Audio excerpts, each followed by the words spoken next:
Hello everyone दोस्तों, कैसे हैं आप सभी। आशा करते हैं आप सब अच्छे होंगे। और आज के सेशन में हम लोग बात करने वाले हैं दोस्तों वास्तविक संख्या। तो चलिए वीडियो को स्टार्ट करते हैं दोस्तों। वास्तविक संख्या और वास्तविक संख्या में हम लोग प्रश्नावली 1.1 को पढ़ेंगे। तो देखिए दोस्तों, बोल रहा है प्रश्न नंबर 1, निम्नलिखित संख्याओं का HCF ज्ञात करें के लिए यूक्लिड विभाजन एल्गोरिथ्म का प्रयोग कीजिए। तो उसमें का पहला सवाल हम लोग हल करते हैं दोस्तों। तो देखिए दोस्तों, पहला सवाल को मैंने ले लिया है a बराबर 225 एंड b बराबर 135। मैं a इसलिए इसको बड़ा वाला को माना हूँ ताकि दोस्तों बनाने में युगल विभाजन एल्गोरिथ्म लगाने में कोई आपको दिक्कत नहीं होगा। तो चलिए दोस्तों, यहाँ पर जब a बड़ा होगा तो आप लिख सकते हो a ग्रेटर b, ऐसा तो लिख सकते हैं। जब ऐसा लिखिएगा तो लिखिएगा यूक्लिड विभाजन एल्गोरिथ्म से लीजिएगा दोस्तों, यूक्लिड विभाजन एल्गोरिथ्म से। तो क्या होता है a बराबर बी क्यू प्लस आर, जहाँ लिखिएगा दोस्तों जहाँ R greater than 0 greater than R greater than B हो। ठीक है, तो हो जाएगा। जब ऐसा तो करते क्या है दोस्तों, a का मान बैठा लेते हैं 225 बराबर है ना b का मान 135। तो 135 गुणे 1 प्लस, देखिए दोस्तों 225 को आपको लिखना है तो 135 गुणे 1 कर लीजिए, प्लस हो गया। अब इसमें क्या करिएगा, कितना जोड़िएगा तो बराबर हो जाएगा दोस्तों, तो 90 जोड़िएगा तो बराबर हो जाएगा। अब ये जो b वाला है अब ये a बन जाता है। तो 135 बराबर 90 गुणे 1 प्लस 45, फिर 90 को a बना लीजिएगा तो 90 गुणे, देखिए दोस्तों ये r होता है, ये r है तो r 90 है, तो देखिए b बन गया और जो b है वो a बन गया। उसी तरह से आप बनाइएगा दोस्तों, तो जो b है देखिए तो a बना लिए, जो r है तो b बन जाएगा। तो 45 गुणे 2 प्लस 0, जब ही रिमाइंडर यानी r का मान 0 हो, ठीक है, तो आप HCF बराबर b वाले को कहोगे। यानी HCF बराबर b वाला कौन है दोस्तों, 45 है। यानी HCF बराबर इसका हो जाएगा 45। आशा करते हैं दोस्तों आपको मेरा बातें समझ में आ रहा होगी। मेरा बातें आपको समझ में आए तो अपने दोस्तों के पास शेयर कीजिए ताकि उसका भी लॉकडाउन में सिलेबस न छूटे और बढ़िया से कंप्लीट हो जाए। ठीक है दोस्तों, चलिए अगले क्वेश्चन की ओर हम लोग चलते हैं। क्वेश्चन नंबर 2 होने वाला है। तो क्वेश्चन बोल रहा है कि दोस्तों 196 और 38,220। तो देखिए दोस्तों, एक इसको मान लीजिएगा 38,220 को ए मान लीजिएगा, एंड बी किसको मानिएगा दोस्तों 196 को मान लीजिएगा। जब आप इतना लिख सकते हैं तो आप उसके बाद क्या लिखिएगा, ए ग्रेटर बी हो। ठीक है, ऐसा लिख लीजिएगा। अब वही बात यूक्लिड विभाजन एल्गोरिथम से, ठीक है, वही बात लिखिएगा यूक्लिड एल्गोरिथम से लिखिएगा। तो दोस्तों हो जाएगा a बराबर बी क्यू प्लस आर, लिखिएगा जहाँ है ना क्या हो जाएगा 0 greater than R greater B हो। ठीक है, ऐसा कंडीशन तो आपको हमेशा लिखना है दोस्तों। अब देखिए a का मान क्या है 38,220 बराबर b का मान क्या मान है 196। तो 196 गुणे 195 प्लस 0, यानी रिमाइंडर एक ही बार में दोस्तों क्या हो गया 0। तो आप HCF बराबर यानी मौसा बराबर, ठीक है, मौसा बराबर 196 कह सकते हैं दोस्तों। अब HCF का मतलब देखिए, HCF का मतलब होता है दोस्तों हाईएस्ट कॉमन फैक्टर। ठीक है, दिमाग में रखिएगा, हाईएस्ट कॉमन फैक्टर होता है, इसको HCF भी बोलते हैं और हिंदी मीडियम वाले इसको मौसा भी बोलते हैं। तो आशा करते हैं दोस्तों मेरा वीडियो आपको हेल्पफुल लगता है। आप पूरा पढ़ना चाहते हैं तो चैनल को सब्सक्राइब कीजिएगा। अपने लेटेस्ट वीडियो देखने के लिए ऑल पर क्लिक कीजिएगा। अगला सवाल में बोल रहा है दोस्तों 867, यानी 867 बराबर हम a मान लेंगे, एंड b को क्या मान लेंगे दोस्तों 255 को b मान लेंगे। तो ये दोस्तों हो जाएगा a ग्रेटर b। ठीक है, a बड़ा है b से। ठीक है, अब लिखेंगे यूक्लिड विभाजन एल्गोरिथम से। तो हो गया यूक्लिड विभाजन एल्गोरिथम से। तो a बराबर दोस्तों क्या होता है बी क्यू प्लस आर, लिखिएगा जहाँ है ना 0 greater than R greater B हो। तो ऐसा करने के बाद अब कर लेते हैं क्या है दोस्तों, 867 बराबर 255 गुणे क्यू का मान कितना करिएगा दोस्तों, तो 3, आप प्लस रिमाइंडर 102 बच जाएगा। ठीक है, ऐसा कर लेते हैं। अब फिर जो दोस्तों एक बार तोड़ने के बाद आपको पता चल गया ये जो बी है, अब उसको हम क्या बनाएंगे, ए बना लेंगे। यानी 255 जो आर है दोस्तों उसको हम बी बना लेंगे, 102 गुणे 2, अब प्लस रिमाइंडर कितना बच जाएगा दोस्तों, तो बच जाएगा, हाँ तो यहाँ पर प्लस हो जाएगा, उसके बाद रिमाइंडर बच जाएगा 51। ठीक है, तो उसके बाद करते क्या है दोस्तों, 102 बराबर, आप लिख सकते 102 बराबर 51, यानी रिमाइंडर को फिर आगे कर लेंगे गुणे 2 प्लस 0। तो हम HCF क्या होगा दोस्तों, मसो इसका HCF होगा, इसका HCF बराबर 51। तो आपको आशा करते हैं दोस्तों आपको बात समझ में आ रही। लिखते हैं अगले सवाल की ओर, सवाल नंबर 2। तो अगला क्वेश्चन बोल रहा है दोस्तों, दर्शाइए कि कोई भी धनात्मक विषम पूर्णांक 6q+1, 6q+3 या 6q+5 के रूप का होता है, जहाँ q कोई क्या है दोस्तों, पूर्णांक है। तो पहले दोस्तों करते क्या है, ऐसे सवाल को पहले मानना होगा। देखिए दोस्तों हम लोग मान लिए हैं, माना कि धनात्मक विषम पूर्णांक a और b है। ठीक है, जब मान लिए तो देखिए दोस्तों यहाँ पर क्या दिया है, 6 दिया है, यहाँ पर भी 6 दिया है q, यहाँ पर भी 6q दिया है। तो देखिए दोस्तों 6q जब दिया होगा तो हम लोग करते क्या है दोस्तों कि v बराबर 6 मान लेते हैं। तो r बराबर क्या हो जाएगा, 0 1 2 3 है ना, 4 और 5 हो जाएगा, यानी 1 2 3 4 5। ठीक है, यानी b से कम रहना चाहिए। ठीक है, तो आगे लिखते हैं दोस्तों। तो देखिए दोस्तों हम लो लिख लिए हैं, यूक्लिड विभाजन एल्गोरिथम से a बराबर BQ+R, जहाँ है ना 0 ग्रेटर क्या हो, 0 ग्रेटर R ग्रेटर B हो। ठीक है, जब ऐसा हम लोग लिख लेंगे तो a बराबर मान बैठाएंगे दोस्तों, तो a बराबर b की जगह पर 6q और प्लस r का मान 0, तो लिखेंगे यहाँ पर दोस्तों क्या,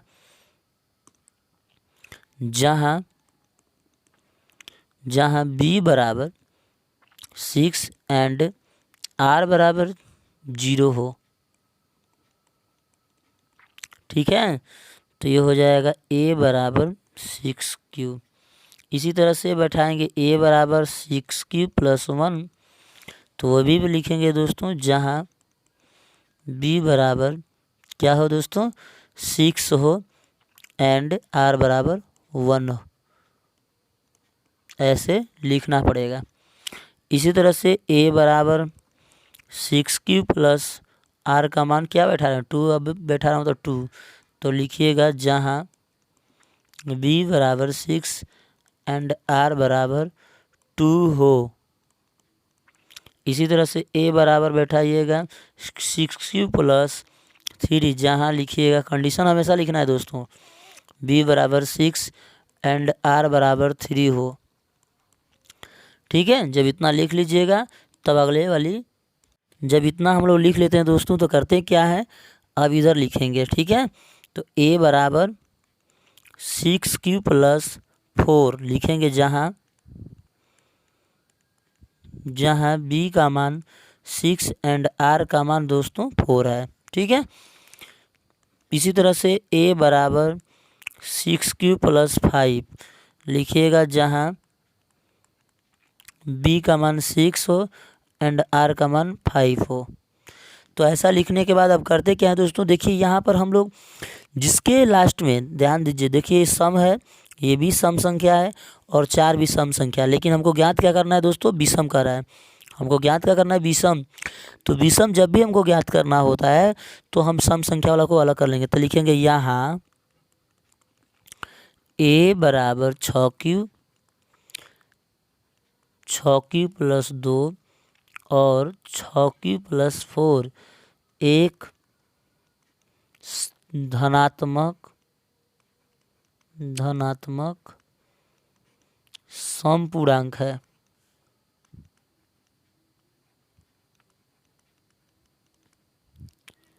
पूर्णांक है। तो देखिए दोस्तों, हमको प्रूव क्या करना है, तो लिखिएगा a बराबर 6 की +1, 6 की +3, 6 की +5, यह एक विषम पूर्णांक है। यही दोस्तों आपको क्या करना था, प्रूव करना था। ये प्रूव करने से आपको दोस्तों 2 नंबर मिलेगा। ठीक है, कभी कभी 5 नंबर भी दे देता है। तो आशा करते हैं आपको दोस्तों समझ में आया होगा। अगर वीडियो हेल्पफुल लगता है, समझ में आता है, तो चैनल को सब्सक्राइब कीजिएगा, अपने दोस्तों के पास शेयर करना नहीं भूलिएगा। ठीक है, चलिए अगले सवाल की ओर चलते हैं। क्वेश्चन नंबर दोस्तों 3 है और बोल रहा है, प्रश्न नंबर 3, किसी परेड में 616 सदस्यों वाली एक आर्मी की टुकड़ी को 32 सदस्यों वाली एक आर्मी बैंड के पीछे मार्च करना है, यानी समूहों में उसको लगाना है। दोनों समूहों को समान संख्या वाले स्तंभों में मार्च करना है। तो उन स्तंभों की अधिकतम संख्या क्या है जिनमें वो मार्च कर सकते हैं। ठीक है दोस्तों, देखिए दोस्तों, सवाल बहुत इजी है, अब इसको समझने का ज़रूरी है। ठीक है, समझना बहुत ज़रूरी है बेसिक से, तभी आप परीक्षा में बढ़िया नंबर ला सकते। तो देखिए दोस्तों, बोल रहा है कि परेड में आर्मी की संख्या कितनी है, 616 है। तो मान लीजिए ए बराबर कितना हो गया, 616, एंड बी बराबर क्या मान लीजिएगा दोस्तों, 32। तो आप लिखिएगा क्या दोस्तों, यूक्लिड विभाजन, है ना, यूक्लिड विभाजन एल्गोरिथम से। ठीक है, जब इतना लिख दीजिएगा तो करिएगा क्या दोस्तों, ए बराबर BQ+R। ठीक है, अब इतना लिखिएगा, कंडीशन भी लिख दीजिएगा, 0 greater then R greater B हो। ठीक है, ऐसा लिखना पड़ेगा आपको। तो करते हैं क्या है, ए का मान बैठाते हैं 616 बराबर बी का मान 32 गुणे क्यू का मान 19 + 8 हो जाएगा। जब ऐसा कर लेंगे दोस्तों तो करते हैं क्या है, बी वाले को ए बनाते हैं, यानी 32 बराबर आर वाले को दोस्तों बी बना देते हैं। तो 32 बराबर 8 गुणे 4 प्लस रिमाइंडर 0, यानी हो जाएगा 900। इसका 900 हो जाएगा कितना दोस्तों, 8। तो पूछ रहा है 616 और 32 का 900 ही निकालना होगा, क्योंकि सदस्यों की संख्या को मार्च करना है तो 900 निकालना होगा, तो 8 हो जाएगा। ठीक है, आशा करते हैं स्तंभों की संख्या 8 होगी दोस्तों। तो आशा करते हैं आपको समझ में आया होगा, यानी स्तंभों की अधिकतम संख्या 8 होगी। ठीक है, चौथा प्रश्न पर हम लोग चौथा प्रश्न को हल करते हैं और समझते हैं। कह रहा है कि यूक्लिड विभाजन एल्गोरिथम, यानी प्रमेयिका या एल्गोरिथम दोनों बोल सकता है दोस्तों, लेकिन यहाँ पर बोल रहा है प्रमेयिका। प्रमेयिका का प्रयोग करके दर्शाइए कि किसी भी धनात्मक पूर्णांक का वर्ग किसी भी पूर्णांक m के लिए 3m या 3m के +1 के रूप का होता है। ठीक है, देखिए दोस्तों, संकेत भी दिया है, लेकिन हम लोग मान कर चलेंगे। करते क्या है दोस्तों, मान लेते हैं, यानी माना कि धनात्मक पूर्णांक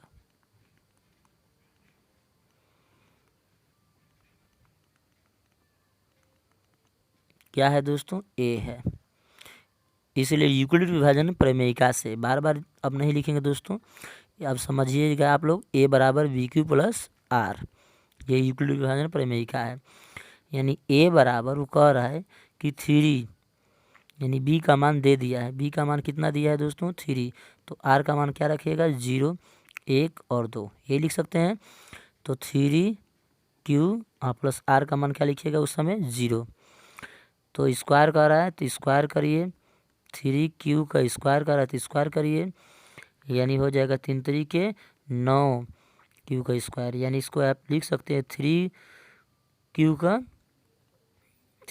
का स्क्वायर ऐसे। अब यहाँ पर लिखिए दोस्तों क्या, कि 3 गुणे m, कैसे लिखिएगा देखिए ध्यान से, 3Q स्क्वायर को आप मान लीजिएगा m हो, तो यम का मान तो बैठाना ही पड़ेगा।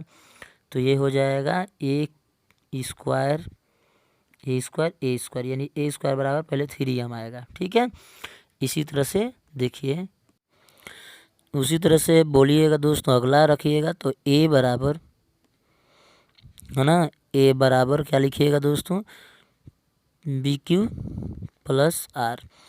अब एक स्क्वायर बोला है तो ए स्क्वायर, बी की जगह पर फिर 3 रखिएगा, क्यू रखिएगा और आर के मान इस बार 1 रखिएगा। तो 1 का स्क्वायर करिएगा, सबका स्क्वायर करिए। तो ये 3 तरीके 9 क्यू का स्क्वायर प्लस 1 का स्क्वायर करिएगा तो 1 का स्क्वायर हो जाएगा। 1 का स्क्वायर कीजिए तो 1 हो जाएगा दोस्तों। और यहाँ पर करिए 3 दूना के 6 क्यू। अब करते क्या है दोस्तों, देखिए यहाँ पर 6 क्यू है, यहाँ पर 9 क्यू स्क्वायर है, तो 9 क्यू स्क्वायर को एक और ही कर लेंगे। ठीक है, 9 Q square plus 6 Q plus 1। ऐसा कर लेने के बाद करते क्या है, 3 दोनों में से कॉमन करते, तो 3 क्यू स्क्वायर प्लस 2 क्यू अब प्लस 1 हो जाएगा। यानी टोटल हो जाएगा दोस्तों 3 गुणे इसको वाले को क्या मान लीजिएगा, यम, तो प्लस 1 हो जाएगा। यानी मान लीजिएगा 3m प्लस 1 लिखिएगा यहाँ पर, जहाँ 3q स्क्वायर प्लस 2q बराबर यम हो। ठीक है, आशा करते हैं आपको समझ में आया होगा। अगला देखिए इसी तरह से तीसरा। अब तीसरा में भी यही काम करना है, क्योंकि यार का मान 2 रखना है। तो a बराबर है ना 3q प्लस 2। अब दोनों ही क्या करना है दोस्तों, स्क्वायर, वर्ग कह ही रहा है, वर्ग करने पर तो स्क्वायर कर लीजिएगा। करते क्या है, इसको 3 तरीके 9 क्यू स्क्वायर 2 दूना के 4 और 3 दूना के 6, 6 दूना के 12 क्यू हो जाएगा। ए प्लस बी का दोस्तों तो आपको सूत्र तो आता ही होगा, ए प्लस बी का होल स्क्वायर से संबंधित सवाल वहाँ पर जाकर आप देख सकते हैं। ठीक है, लिंक डिस्क्रिप्शन में डाल देंगे। अब यहाँ पर देखिए दोस्तों क्या हो जाएगा, 9 ए स्क्वायर प्लस इसको लिखिएगा 12q प्लस 4 लिख लीजिएगा। अब दोस्तों क्या करिएगा, 9 ए स्क्वायर को लिखिएगा ए स्क्वायर प्लस 12 ए यानी q प्लस 3 प्लस 1। अब करते क्या दोस्तों, ये दोनों में से 3, सभी में से 3 का कॉमन कर लेते हैं। तो 3 कॉमन, तो 3q का square plus 4q plus 1 plus 1। इस वाले को यम मान लीजिएगा, तो 3m प्लस 1। देखिए दोस्तों, कोई भी काम करते हैं तो 3m प्लस 1 के फॉर्म में आता है। इसका मतलब है कि यह इसका क्या है, प्रूव है।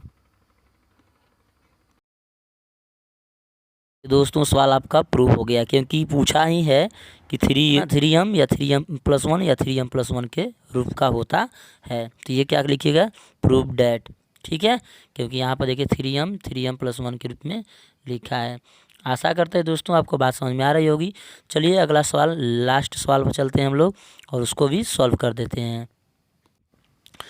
बोल रहा है सवाल दोस्तों, यूक्लिड विभाजन प्रमेयिका का प्रयोग करके दर्शाइए किसी धनात्मक पूर्णांक का घन, क्या बोल रहा है, घन 9m या 9m प्लस 1 या 9m प्लस 8 के रूप का होता है। तो दोस्तों क्या करते हैं, मान लेते हैं, माना कि कोई धनात्मक पूर्णांक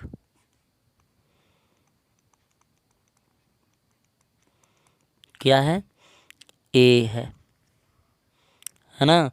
इसलिए आप लिखिए क्या, इसलिए ए बराबर बी क्यू प्लस आर। क्यों लिखिएगा, क्योंकि यूक्लिड विभाजन प्रमेयिका ही कहता है ना, यूक्लिड विभाजन प्रमेयिका कहता है ए बराबर बी क्यू प्लस आर। जहाँ कंडीशन क्या होता है दोस्तों, कंडीशन भी आप लिख सकते हैं, जहाँ है ना 0 greater than R greater B हो, ये उसका कंडीशन होता है। तो चलिए अब देखिए दोस्तों, यहाँ पर b की जगह पर यहाँ पर 9 दिया है, इसका मतलब है कि r का मान क्या हो जाएगा दोस्तों, 0 1 2। क्योंकि यहाँ पर 9 दिया है तो हम b का मान 3 माने हैं। ठीक है, इसलिए r का मान इतना लिखे हैं। अब क्या लिखेंगे दोस्तों, a बराबर है ना 3 माने तो 3 लिखेंगे, 3 देखिए दोस्तों बी का मान हमने क्या माना, 3 माना है ना, 3 पर हमको हल करना है। तो 3 और गुने क्यू प्लस आर का रिमाइंडर एक बार 0 रखते हैं। तो लिखेंगे यहाँ पर जहाँ लिखेंगे बी बराबर 3 और आर बराबर 0 हो, ठीक है, ऐसा लिख लेंगे। तो क्या हो जाएगा दोस्तों, ए बराबर 3 क्यू। अब ये कर रहा है घन करने के लिए, तो घन करेंगे दोस्तों तो क्यू इधर भी होगा, है ना, इधर भी क्यू होगा और इसको भी क्यू करेंगे। तो 3 3 के 9 3 27 क्यू का क्यू हो जाएगा। इसको ऐसे तोड़ लेंगे दोस्तों, 9 गुने 3 क्यू का क्यू। जब ऐसा तोड़ लेंगे दोस्तों तो लिखेंगे क्या, इसको आप लिख सकते हैं 9 गुने यम। क्यों ऐसा हो गया, तो लिखिएगा जहाँ 3 क्यू स्क्वायर जो है उसको यम माना हो, ठीक है। चलिए जब यम माने हैं तो ये हो गया 9 यम। इसी तरह से एक बराबर 3 क्यू+1 के लिए। अब कह रहा है घन करने के लिए, तो घन करेंगे, घन का मतलब ये होता है क्यू करना, क्यू करेंगे तो इधर वो क्यू करेंगे, यानी ये हो जाएगा क्यू। यहाँ पर दोस्तों क्या बैठाएंगे, ए प्लस बी का होल क्यू। तो लिखेंगे 3 है तो 3 लिख लेंगे, 3 क्यू का क्यू प्लस 1 का क्यू प्लस 3 a² यानी 3 क्यू का square into B plus 3 ab², ऐसा लिख लेंगे। तो करते क्या है, जो दो 3 3 के 9 9 3 27 का क्यू प्लस 1 हो जाएगा, 3 3 के 9 9 दूना के 18 क्यू का स्क्वायर प्लस 3 3 के 9 हो जाएगा। देखिए दोस्तों जिसमें जिसमें दिया है 9 है, क्यू है 9, 18 है, क्यू स्क्वायर है, जिसमें क्यू है दोस्तों उसको एक बारी करेंगे तो हो जाएगा 27 क्यू का Q plus 18 Q square plus, देखिए इसमें से कॉमन कर लेंगे, कॉमन करेंगे इसमें से 9 को कॉमन कर लेंगे तो हो जाएगा 3 क्यू का क्यू प्लस 9 दूना के 18 क्यू स्क्वायर प्लस क्यू हो जाएगा और प्लस 1। दोस्तों इस वाले को हम क्या मान लेंगे, यम मान लेंगे, तो हो जाएगा 9 यम प्लस 1, ठीक है। इसी तरह से हम 2 पर भी करेंगे। तो चलिए 2 पर कर, अगला बोल रहा है कि ए बराबर, ठीक है, ए बराबर 3 क्यू+2 का क्यू, इधर भी क्यू कर लेंगे। अब दोनों तरफ क्यू कर लेंगे तो करते क्या है, क्यू का फार्मूला लगाएंगे, 3 क्यू का क्यू प्लस 2 का क्यू प्लस 3 का क्यू का स्क्वायर प्लस का गुना, यहाँ पर हो जाएगा 2 प्लस, अब यहाँ पर लिखेंगे 3 × 3 क्यू × 2 का स्क्वायर। अब करते क्या है दोस्तों, 3 3 के 9 3 27 क्यू का क्यू प्लस 2 दूना के 4 दूना के 8 प्लस 3 3 के 9 3 27 27 दूना के 54 हो जाएगा ना, क्यू के स्क्वायर प्लस 3 3 के 9 3 के 9 9 चौके 36 क्यू हो जाएगा। तो देखिए इसी तरह से हम कर लेंगे और हो नब सब में से 9 को कॉमन कर लेंगे, ठीक है। तो ये 5 वाले, ये 8 वाले को इस पर कर लेंगे, तो 9 को कॉमन करेंगे तो 9 को बाहर हो जाएगा, तो ये 3 बचेगा, 3 क्यू का क्यू है तो क्यू हो जाएगा प्लस 9 6 के 54, यहाँ पर 6 स्क्वायर हो जाएगा और प्लस 9 है तो 4 क्यू कर लेंगे और प्लस 8 कर लेंगे। इस वाले को दोस्तों क्या मान लेंगे, यम मान लेंगे, तो 9 यम प्लस 8। तो यहाँ पर लिखिएगा दोस्तों क्या, जहाँ है ना 3 क्यू का Q plus 6 Q square plus 4 Q बराबर यम, ठीक है। तो ये क्या हो गया दोस्तों, तो सिद्ध हो गया कि यम या 9 यम प्लस 1 या 9 यम प्लस 8 के रूप का होता है। Prove that. आशा करते हैं दोस्तों मेरा वीडियो आपको समझ में आ रहा होगा। वीडियो आपको हेल्पफुल लगता है, समझ में आता है तो चैनल को सब्सक्राइब कीजिए।